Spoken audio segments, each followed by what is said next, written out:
মহিলা গো মারছে, অনেকগুলো মহিলা মারছে।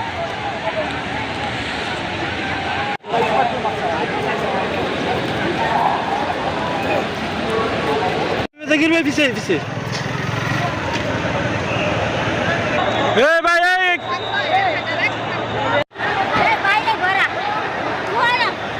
বলছি যে আমি স্যার কি করবো, আমি কি করবো বলেন, আমি কি করবো বলেন, আমারে কেন মারতেছেন? আমাদের যে চাকরি করছে 120 কারণ হচ্ছে 120 জন লোক ছাড়াই করতে আমাদেরকে না জানায় কি কারণে ছাড়াই করছে এটা আমাদেরকে বলে নাই।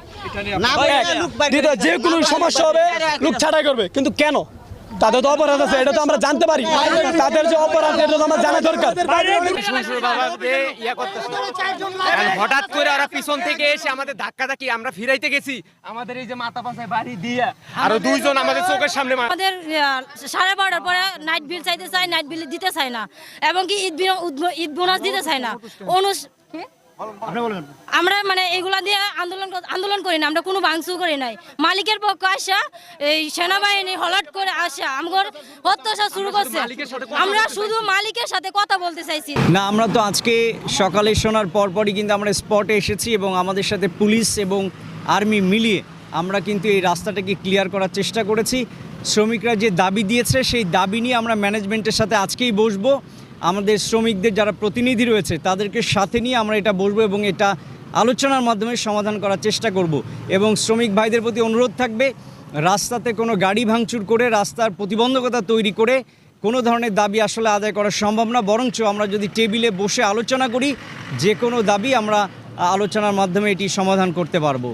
এখন পর্যন্ত আমাদের পুলিশ এবং আর্মির তথ্য মতে আমাদের 7 থেকে 8 জন গ্রেপ্তার হয়েছে, তাদের ব্যাপারে মামলা প্রক্রিয়াধীন। পরিস্থিতি নিয়ন্ত্রণের স্বার্থে শ্রমিক ভাইদেরকে বোঝানোর চেষ্টা করেছি, ভাই আপনারা রাস্তায় নাশকতা বা ভাঙচুর করবেন না, আলোচনা টেবিলে এই জিনিসটা সমাধান সম্ভব। তো আমরা এখন যে পরিস্থিতি আপনারা দেখছেন, আমরা রাস্তাটা চালু করতে পেরেছি। শ্রমিক ভাইদের কাছে অনুরোধ থাকবে, আপনারা আলোচনা টেবিলে ফিরে আসেন, নাশকতা বা ভাঙচুর করবেন না, এটা আলোচনার মাধ্যমে সমাধান করা সম্ভব।